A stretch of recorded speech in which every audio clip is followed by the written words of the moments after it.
Just because you're chronologically an adult doesn't mean you're an emotional adult. You may be 44 years old like me, but you may be emotionally immature. That's why I love working with the young people in Team Fuel. We share our emotional maturity. Just kidding, or not. Emotional maturity is tough stuff. No matter our age, it's easy to fall into emotional immaturity. We're easily offended and upset. We demand our way. It's my way or the highway. And when there's conflict, we handle it poorly. We blame the other person. It's their fault. It's not mine. We gossip. We leak their emotions to a third party, or we pretend nothing is wrong. I'm fine. We're fine. Nothing to see here. Today we're going to talk about how to grow into an emotionally mature adult. And this is a challenge for those of us who follow Jesus. We think we give our lives to Jesus and well, we're just automatically a new creation. We think maturing is natural. It just happens.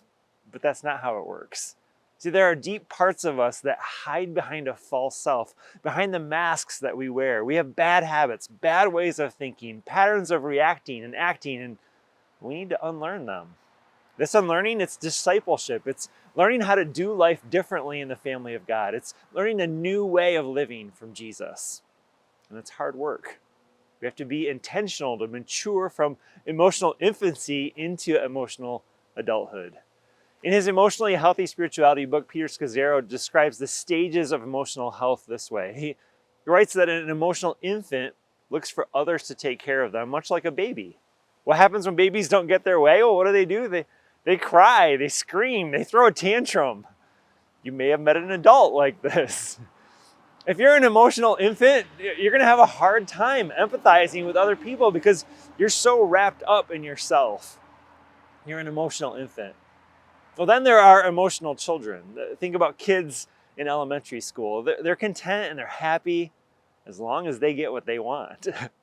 They easily get their feelings hurt. They're quick to complain. And when they don't get their way, they sulk and they pout. Emotional children are clever and they're great at manipulating to get their way. Emotional children have a hard time expressing their needs in a respectful, mature way. Well, then next comes emotional adolescence, something I'm very familiar with in my house. And again, emotional age isn't a number. Some teenagers are more mature than adults. And I'm not trying to throw teenagers under the bus, especially mine. But in general, emotional adolescents they're a little bit more mature, but they don't like to be controlled. They get threatened and defensive when they're criticized. Emotional adolescents keep score so that what they give out, they can receive in return. I did this for you, now you need to do this for me. They're very transactional. And when it comes to conflict, well, they're quick to blame someone else. They did it. They tend to gossip. They triangulate with others rather than directly addressing the source of the conflict. And the goal for all of us as followers of Jesus is to grow into emotional adults who maturely take responsibility for our own thoughts and our own feelings.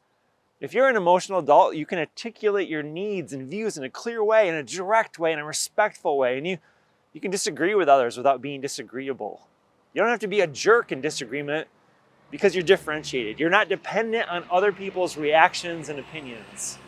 You know how to respect others without having to change them. You give them room to make mistakes and to not be perfect.